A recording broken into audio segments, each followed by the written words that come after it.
El nihilismo completo es lo que está pendiente todavía de examinar, tal vez lo más complejo, ¿no? Ya destacamos, ¿cierto?, cómo hay como ese efecto homeopático, ¿no?, ¿cierto?, respecto al nihilismo, ¿no? En el sentido de que el nihilismo se cura con el nihilismo, ¿no? Similia similibus curantur, Hahnemann, ¿cierto? Lo semejante se cura con lo semejante, ¿no? El nihilismo completo implica eso, ¿no?, ¿cierto?, que tú atraviesas el infierno, ¿no?, ¿cierto?, por decirlo así metafóricamente, ¿no? Y esa es la única manera de superarlo, ¿no? Y por eso tantas comparaciones que podrían hacerse, ¿no? Cómo te curas tú de un mal de amor, ¿no?, alejándote de la persona o siendo capaz de confrontarla, ¿no?, de estar con ella, en fin, ¿no? Y probablemente en vez de alejarse, en vez de, qué sé yo, evitar verla a toda costa, digamos, no parece una cura muy convincente, ¿no? ¿No? Es más bien lo semejante lo que cura lo semejante, ¿no? ¿Ya? El nihilismo completo, por otra parte, bueno, por supuesto remite, haciendo siempre la relación con el discurso de las transformaciones del espíritu del Zaratustra, a la fase del niño, ¿no?, ¿cierto? Más allá de la metamorfosis del hombre en camello y el camello, ¿cierto?, en león, ¿no?, ¿cierto? O sea que el hombre fue primero camello, luego fue león. Está, bueno, la última, ¿cierto?, en que ahora el león se convierte en niño y el niño se caracteriza por decir un sí a la vida, ¿no? Y todo lo que implica el pensamiento nietzscheano, un sí al devenir, al llegar a ser y dejar de ser de todas las cosas, a lo que está allá, más allá del bien y del mal, ¿eh? La inocencia, el devenir, la fiesta, el devenir, ¿eh? Y además se conjugan ahí una serie de cuestiones también decisivas que implican otros rasgos del pensamiento nietzscheano, ¿cierto? El niño que juega, ¿no?, el niño que también baila, ¿no?, el niño que se ríe, el humor, Zaratustra ahí bailando el baile de la noche, el baile de la muerte, distintos bailes, Zaratustra como un bailarín, en fin, ¿no? ¿Ya? Y también ciertamente el humor, ¿no? ¿Ya? Bueno, el niño, la superación del nihilismo, ¿no?, justamente por ese supremo sí, ¿no? ¿Ya? Ese supremo sí que tan atractivamente, tan maravillosamente se tematiza en el Ulises de James Joyce, digamos, ¿no? El supremo sí de Penélope Molly, ¿cierto? Un sí a todo, ¿no?, ¿cierto? Y que en ese caso tiene particularmente un componente libidinal, digamos, ¿no?, en el caso de cómo se presenta ahí en la Penélope Molly de James Joyce, ¿no? Y probablemente bajo la influencia nietzscheana. Y el nihilismo completo tiene a su vez esta otra expresión que yo diría es la más compleja de todas, digamos, ¿no?, y que es, bueno, lo que viene a ser como el fruto del acusar recibo del segundo gran pensamiento, aquel pensamiento que se le ocurre a Nietzsche por allá en el lago Silvaplana, en una roca que creo que se llama la roca de Surley, ¿no?, ¿cierto? Pensamiento del eterno retorno a lo mismo. Entonces, si hay el eterno retorno a lo mismo, ¿cómo se concilia con la voluntad de poder? Porque entonces la anula. Anula esa voluntad de superación si todo se va a repetir. Aunque probablemente esa repetición, ¿cierto?, cuando uno la analiza y la toma en serio, o sea que, como está ahí en algunos de los capítulos, ¿cierto?, de la tercera parte del Zaratustra, ¿no?, ¿cierto?, el de la encrucijada de los caminos, no, o sea, el camino que viene del pasado es eterno, este camino que parte aquí en el Augenblick, en el instante, digamos, ¿no?, al futuro, tendría que ser una repetición de todo lo que sucedió, porque hacia atrás hay una eternidad, entonces el eterno retorno es lo mismo. Pero, ¿cuándo será esa repetición? Pensemos, por ejemplo, la validez que puede tener una cosa así a propósito de cualquier conjunto en términos lógicos, por eso que también es un problema matemático, ¿no? Cualquier conjunto tiene un número finito de elementos, digamos, ¿no?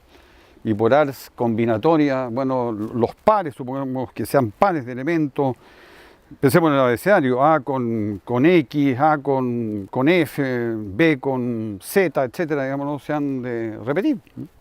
Necesariamente. Pero tratándose del universo, en fin, bueno, ¿no?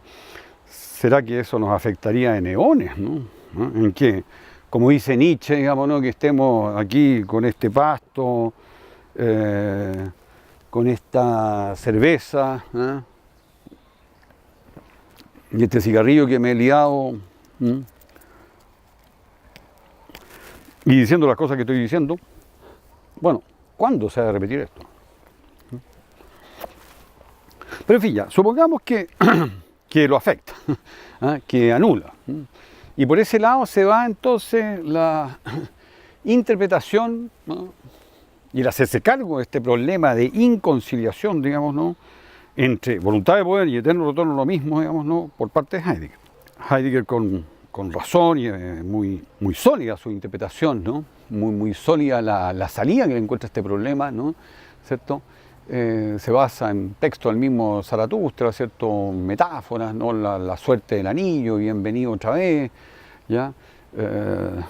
Entonces, que todo se repita eternamente y la voluntad de poder está por sobre ello y no hay ningún problema, ¿no? Simbolizado esto a su vez, ¿no? A través de los amigos animales que acompañan en la caverna y en las alturas de las montañas a Zaratustra, el águila y la serpiente, el águila representando la voluntad de poder y esa es su simbolización y la serpiente que se muerde la cola, ¿cierto? El eterno retorno de lo mismo. Entonces, o bien la serpiente estrangula al águila, y ese es el problema que habría, digamos, ¿no es cierto? ¿Ah? O sea, el eterno retorno de lo mismo ahogando a la voluntad de poder, anulándola. O bien, el águila logra agarrar con el pico, ¿cierto? A la serpiente, ¿no? Y esa sería como la salida, ¿cierto? Por la que estaría optando Heidegger, digamos, ¿no? Y ese es el amor fati, el amor al destino. Entonces creo que está en juego en esto, algo que Heidegger también tematiza en la primera parte de qué significa pensar, ese texto tan lúcido de Heidegger de 1951, ¿ya? Was heißt denken? En que justamente hay parte por un análisis, ¿cierto? de la afirmación nietzscheana de que el desierto crece. También, si ustedes quieren, como expresión del nihilismo, el desierto crece. Die Wüste wächst. El desierto está creciendo, ¿no? Vaya que tenemos muy presente nosotros eso en nuestro país, digamos, ¿no? Un país en que tenemos un tremendo desierto, de los más secos del mundo, ¿cierto? En el norte. El desierto crece. El amor fati, el amor al destino, ¿no? Implica, claro, estar por sobre, ¿cierto? Hacerse uno, porque al mismo tiempo que se está por sobre, se está haciendo uno, ¿cierto? Con el devenir, y el devenir en términos de este eterno retorno, ¿no? ¿Y a qué se opone eso? Bueno, a la metafísica platónico-cristiana, sobre todo con el componente cristiano, diríamos, del homo viator, ¿no? En que sucede, digamos, ¿no? De que se frena el devenir, no solamente a través de la imposición de valores conservadores, sino a través de que todo acto debe ser juzgado, y si acaso falla el juicio humano, digamos, ¿no? Que siempre será finito, nadie escapa del juicio final, ningún acto. Entonces, en términos de lo que más le interesa a Heidegger, digamos, ¿no? Que es cómo temporalizamos el tiempo, ¿no? Se fijan, aquí hay una temporalización del tiempo, ¿no? Que permite ir con el tiempo, ¿no? Hacerse uno, ¿no? Con el mismo, ¿cierto? El tiempo al modo de un flujo, de un río, ¿no? Un río que también es la vida, la historia, ¿no? Entonces, bueno, esa es la salida heideggeriana, ¿no? ¿No? Bueno, muy sólida, como digo, ¿no? Pese a que uno podría agregar, como decía hace un rato, el eterno retorno de lo mismo no tendría por qué afectar, digamos, ¿no? Porque sucede en eones. ¿Cuándo se va a repetir la misma situación? ¿Qué es lo que pretende Nietzsche? Pues, por eso que lo decisivo del eterno retorno de lo mismo es el apellido, de lo mismo, ¿no? En que cabría agregar, a propósito de eso, como ya lo analizamos en la cartografía antropológica, ¿no? El mito del eterno retorno es el mito en la perspectiva, digamos, ¿no? Del Homo sapiens que nos presenta Mircea Eliade. Es parte de la sabiduría ancestral, ¿no? ¿Cierto? De que hay este eterno retorno del día y la noche, de la salud y la enfermedad, ¿no? De la guerra y la paz, ¿no? De las estaciones del año, del bien y el mal, del sueño y la vigilia, ¿no? En Aristóteles también está, en Degeneración y Corrupción, uno de los libros muy notables de la física aristotélica. Y más o menos en la misma forma, ¿no? Con esa proyección astronómica. Pero el punto está justamente en el agregado, en el eterno retorno de lo mismo, o sea, las distorsiones que eso provoca, y al mismo tiempo uno podría agregar, bueno, la justificación, incluso hasta en términos lógico-matemáticos que tendría, ¿no? Y por eso que es un problema lógico-matemático. Respecto de esta inconciliación y cómo se puede solucionar aquello, digamos, ¿no? Entre eterno retorno de lo mismo y voluntad de poder, ¿ya? La dimensión del amor fati, lo que habría que agregar, ¿no? ¿Cierto? Es que el Homo viator, ¿no? ¿Cierto? De acuerdo con la cartografía antropológica, se rige por la salvación, ¿no? ¿Cierto? Por la soteriología, soteriosa en griego, salvación, una doctrina salvífica, ¿no? Y justamente es, digamos, es el impulso, ¿cierto? El propósito de salvar nuestras almas, prepararnos para el juicio final, digamos, ¿no? ¿Cierto? El que va asociado justamente con estas divisiones, estos cortes, ¿no? Estos frenos en el devenir, porque todo tiene que ser juzgado, todo tiene que ser pasado por el sedazo, ¿cierto? del juicio.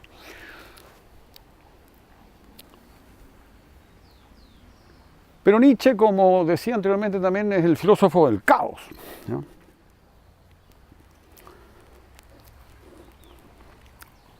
Caos que, por ejemplo, uno lo puede ver así en forma muy visible en uno de los discursos del Zaratustra, que es el de un toro embravecido, que no es un toro al cual se le pueda poner un yugo, ¿no? ¿Qué es lo que hay detrás de eso? O sea, justamente la dupla, ¿cierto? Valores conservadores y valores vitales, o más bien la tensión entre valores conservadores y valores vitales. Los seres humanos van construyendo puentes y haciendo la ciudad, ¿no? Y además en pleno invierno, puentes sobre los ríos, todo termina como es invierno congelado, digamos, ¿no? Y todo eso representa los puentes, ¿no? Los valores, ¿no? Los valores. Pero luego viene la primavera con el viento de deshielo, y que es como este toro embravecido, arrasa con todo, los valores vitales, ¿no? Entonces, ahí está el caos, ¿ven ustedes, ¿no? El caos respecto de todo orden moral, político, jurídico establecido, digamos, ¿no? Y Nietzsche, esa es la mirada, ¿no? Que le dirige a la historia, ¿no? ¿Se fijan? Y por supuesto que se trataría, ¿no? ¿Cierto?, de radicalizar incluso aquello, ¿no? Y que está asociado a su vez con el espíritu dionisíaco, ¿no? ¿Cierto?, que tiene una asociación de acuerdo al origen de la tragedia, esa obra primeriza de Nietzsche tan extraordinariamente lúcida, ¿no? ¿Cierto?, pese a todas las críticas que